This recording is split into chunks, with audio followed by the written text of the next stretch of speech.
పెట్టడానికి ఎంత మాత్రం ఇష్టపడేవాడు దేవుని బిడ్డ కాదండి. ఇతరుల రహస్యాలు ఎందుకంటే అలా గెలుకుతారు?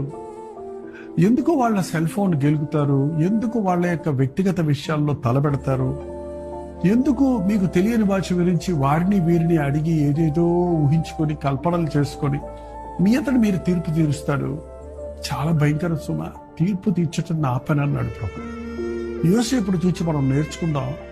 అది నీ భార్య అయినా నీ భర్త అయినా సరే, వారి రహస్యాలన్నీ నువ్వు తెలుసుకోవాల్సిన అవసరం లేదు. ఒకరినొకరు నమ్మాలి. నమ్మకంలోనూ కుటుంబం కట్టబడద్దు, కానీ నువ్వు రుజువులు కోరితే ఏ కుటుంబం కట్టబడదండి.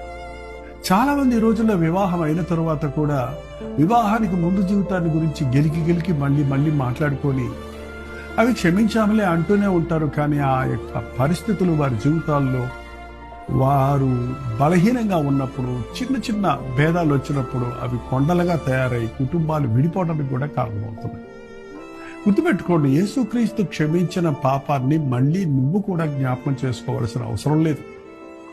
క్రీస్తు రక్తంలో కడగబడకుండా వివాహ జీవితంలోనూ ప్రవేశించొద్దు. క్రీస్తు రక్తంలో కడగబడకుండా దేవుని సేవ చేస్తానని ముందుకు రావద్దు. క్రీస్తు రక్తంలో కడగబడిన వాడు క్రైస్తవుడు కాడు, క్రీస్తు సంబంధి కాడండి.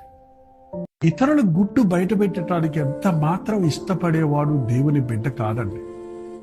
ఇతరుల రహస్యాలు ఎందుకంటే అలా గెలుకుతారు? ఎందుకు వాళ్ళ సెల్ ఫోన్ గెలుకుతారు? ఎందుకు వాళ్ళ యొక్క వ్యక్తిగత విషయాల్లో